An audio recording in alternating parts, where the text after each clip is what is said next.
오늘은 일본 언론에 게재된 신형 폐렴 코로나에 대한 분석과 국내외 관련 소식을 전합니다.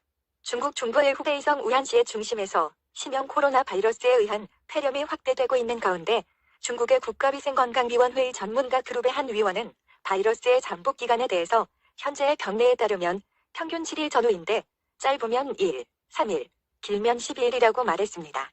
현재 감염이 확인된 국가는 위의 지도에 나온 바와 같이 한국, 일본, 프랑스, 캐나다, 미국, 호주, 태국, 베트남, 인도네시아, 대만, 홍콩 등지입니다. 이런 국가로의 해외여행은 자제해야 할 것이지만 감염 국가는 점점 확대될 것으로 보입니다.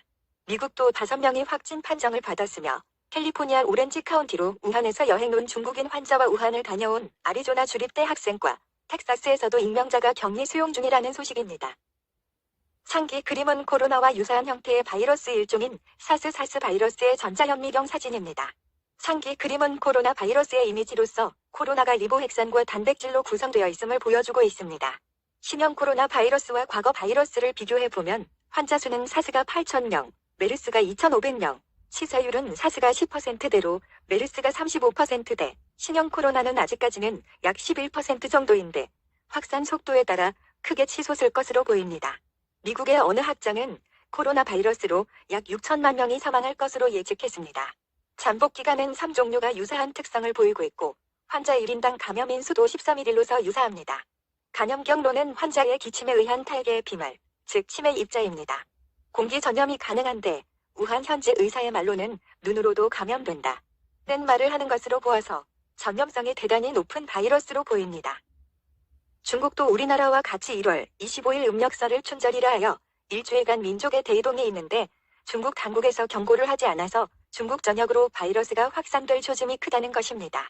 우한 현장에 파견된 홍콩의 바이러스 전문가에 따르면 중국 내 감염 지역은 춘절로 인하여 중국 전역으로 바이러스의 대이동이 일어났고 현재는 역학조사가 불가능하다는 것입니다. 중국 땅의 난징 대학살의 버금가는 수십만 명의 사상자가 발생할 수도 있다고 경고했습니다.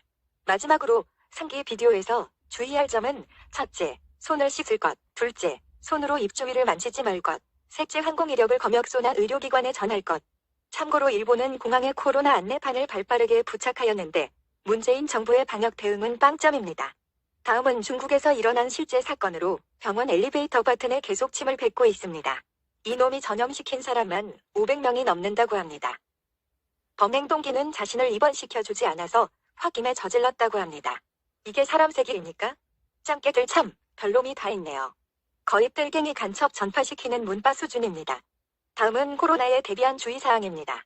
첫째, 중국 여행객 중에 발열, 호흡기 증상이 있으면 병원에 가기 전에 1339로 증상을 알릴 것. 둘째, 외출 시에는 반드시 마스크를 착용하고 자주 손을 씻는 등 손위생에 신경을 쓸 것. 셋째, 특히 가족 중에 노약자나 만성질환자에 대해 관심을 가질 것. 넷째, 병원에서 감염성이 높으므로 주변의 가족이나 지인의 문병을 자제할 것. 다섯째, 해외여행 계획이 있으면 감염 국가 정보를 파악하여 예방에 유의할 것. 여섯째, 1339가 불통이거나 감염 후 병의원이 만원일 경우 보건소를 이용할 것 등입니다.